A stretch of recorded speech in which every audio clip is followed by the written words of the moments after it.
Picture this. It's Tuesday afternoon. You're sitting at your desk, staring at a spreadsheet, pretending to work, but your mind is a million miles away. You're vibrating with low-level anxiety. Why? Because your car has been making a weird clunking noise for a week, and you finally took it to the mechanic on your lunch break. You are currently waiting for his phone call. And you know that if he says the repair is $300, you're okay. You can float that on a credit card until payday. But if he says it's $1,200, if he says it's $2,000, if he says $2,000, your entire month is destroyed. The rent might be late. The credit card goes from manageable to I'm only paying the minimums for the next 2 years. You might have to borrow money from your parents at age 32. You aren't just waiting for a car repair quote. You are waiting to find out if your life is about to fall apart. That feeling right there, that knot in your stomach, that is what it feels like to live without a buffer. That is what it feels like to live your life at the absolute edge of your financial capacity. And almost everyone you know is living exactly like that. But what if I told you there is a specific magical number that makes that feeling go away forever? It's not $1,000,000. It's not even $100,000. It's $20,000. My name is Matt, and I spend way too much time thinking about money and human psychology.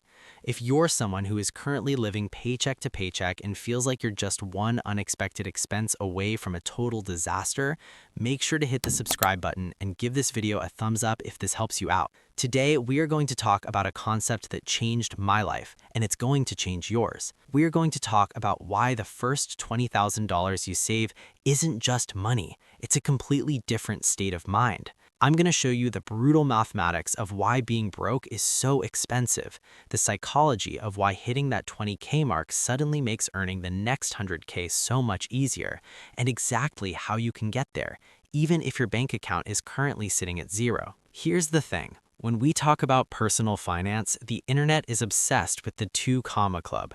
Everyone wants to be a millionaire. The books, the podcasts, the courses, they all sell you the dream of a 7-figure net worth. And look, $1 million is a great goal. It's necessary for a comfortable retirement. But from a psychological standpoint, the difference between having $20,000 and having $1 million is actually pretty small. Wait, what? Let me explain. If you have $1 million, you go to the grocery store, you buy what you want, and you don't look at the prices. If your car breaks down, you pay to fix it, and you don't stress about it. You sleep well at night knowing you're safe. If you have $20,000 sitting in a high-yield savings account, you experience the exact same thing.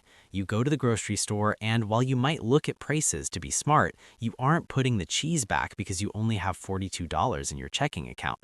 If your car breaks down, you pay the $1,200 out of your emergency fund and you sleep like a baby.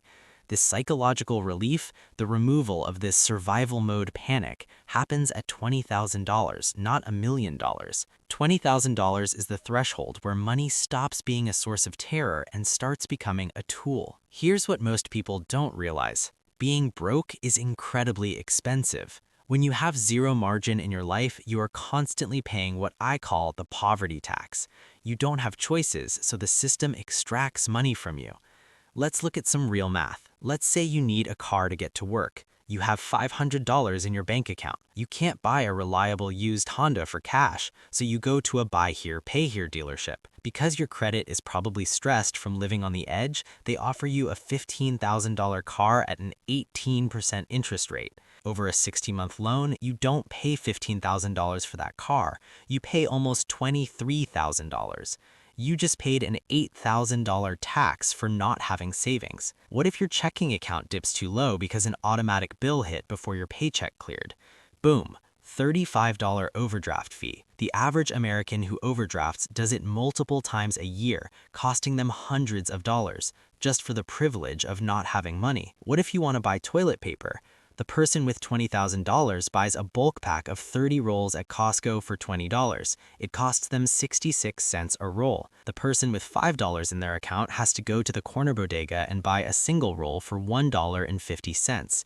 The broke person pays more than double for the exact same necessity. When you hit $20,000, all of these poverty taxes instantly vanish. You never pay an overdraft fee again. You never take an 18% auto loan again. You buy in bulk. You pay your insurance premiums annually instead of monthly, saving another 10%. The $20,000 acts as a shield. It bounces these expensive, predatory costs right off you. But the financial cost of being broke isn't even the worst part. The worst part is what it does to your brain. Psychologists have studied a concept called scarcity mindset. When you are constantly worried about a lack of resources, whether that's money, food, or time, your brain physically alters how it functions. It creates a sort of tunnel vision. Your brain dedicates so much processing power to surviving today that it literally cannot plan for tomorrow. There was a famous study done by Harvard researchers Sendhil Mullainathan and Eldar Shafir. They found that the mental strain of poverty, just the constant worry about money, can lower a person's effective IQ by up to 13 points.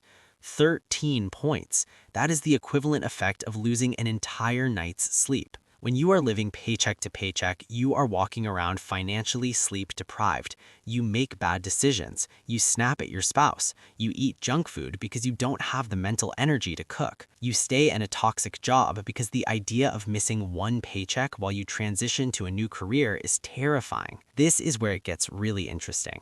When you save that $20,000, the scarcity mindset evaporates. Suddenly, you get those 13 IQ points back. You have bandwidth. You start looking around. You start thinking, I don't really like how my boss speaks to me. Maybe I'll update my resume this weekend. You start thinking, I have this extra cash. Maybe I should look into investing in an index fund. $20,000 isn't FU money where you can quit and live on an island, but it is I can walk away money. It is I can afford to take a calculated risk. And that is the exact mindset you need to build real wealth. Now, you might be thinking, Matt, $20,000 is a massive amount of money.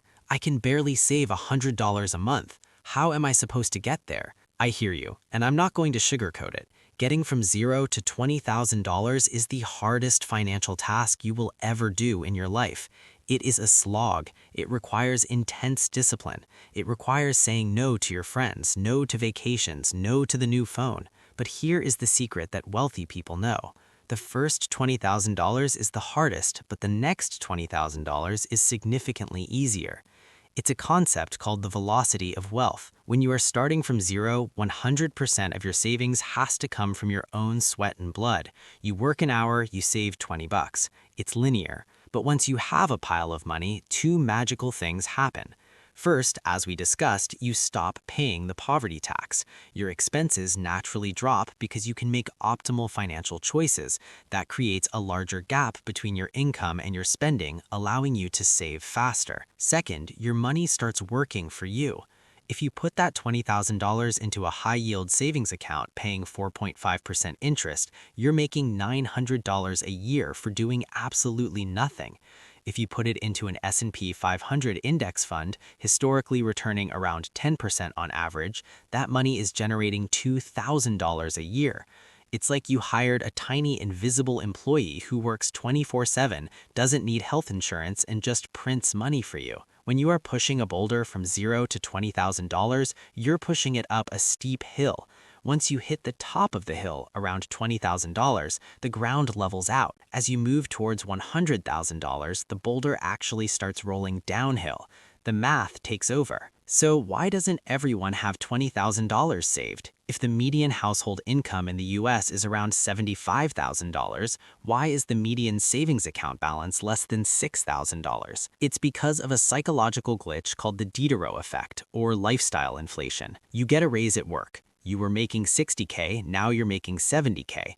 Logically, you should be able to save that extra $10K, right? But that's not what human nature does. When your income goes up, your definition of normal goes up with it. You look at your apartment and think, I make $70K now, I shouldn't have roommates, I deserve a one-bedroom. You look at your 2015 Honda Civic and think, I'm a professional now. I need a car that reflects my status. So you lease an Audi. You start buying organic groceries. You upgrade from Spotify Free to Spotify Premium. Within 6 months, that $10,000 raise has completely vanished into your new lifestyle. Your income went up, but your margin, the gap between what you earn and what you spend, stayed exactly the same. Zero. You just built a more expensive prison for yourself. To hit that $20,000 turning point, you have to fight human nature. You have to divorce your income from your lifestyle. All right, enough theory. Let's get practical. How do we actually build this $20,000 shield? I'm going to give you a 4-step framework. It's not flashy, it won't make you a crypto millionaire overnight, but it works 100% of the time if you follow it. Step 1. The bleed audit. You cannot fix a leak if you don't know where the pipe is broken. Tonight, I want you to log into your bank account and print out the last 60 days of transactions. Grab a red highlighter. I want you to highlight every single thing that wasn't rent, basic groceries, utilities, or necessary transportation. Highlight the Uber Eats. Highlight the random Amazon purchases at 11 p.m. Highlight the 3 streaming services you haven't watched in a month. Look at the red ink. That is your bleed rate. I guarantee you will be sick to your stomach when you see the total. That disgust is good. Use it as fuel. Cut 50% of the red ink immediately. Step 2. Automate the gap. Willpower is a myth. If you rely on being careful to save money, you will fail. You have to automate your savings so you never even see the money. Tomorrow, call your HR department or log into your payroll portal. Set up a direct deposit rule. Send 10% of your paycheck, or whatever amount you determined from your bleed audit, directly into a completely separate bank account. Not your checking account. Not a savings account attached to your debit card. I'm talking about an online high-yield savings account like Ally, Marcus, or Discover that takes 3 days to transfer money out of. Make it invisible and make it hard to touch. You will adapt to living on the remaining 90% within 2 pay periods, I promise. Step 3.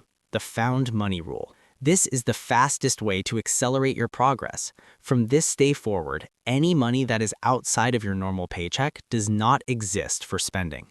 Did you get a $1,500 tax refund? It goes straight to the 20K fund. Did you get a $500 Christmas bonus? Straight to the fund.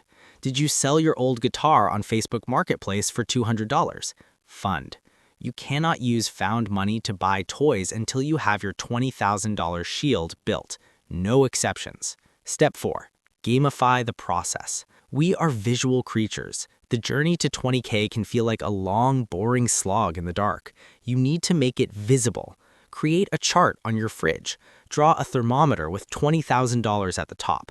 Every time you transfer $100 into that account, color it in.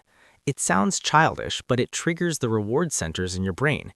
You replace the dopamine hit of buying a new pair of shoes with the dopamine hit of seeing the red line move closer to your goal. You are training your brain to crave security instead of consumption. Now, I can hear the comments typing already. Matt, you don't get it. Rent is $2,000 a month. Groceries are up 30%. I literally do not make enough money to save anything. I've cut out the lattes and I'm still broke. Look, I hear you. The economy right now is brutal. Inflation has decimated the purchasing power of the working class. The math of living in 2026 is incredibly unforgiving. If you have truly audited your expenses, cut out all the fat, and you still have zero margin, then you have an income problem, not a spending problem. And I'll shoot straight with you. The only way out of an income problem is to increase your value to the marketplace. That means doing things that suck. It means driving Uber on the weekends. It means learning a new high-income skill like basic coding, copywriting, or sales from free YouTube videos from 8 p.m. to 11 p.m. instead of watching Netflix.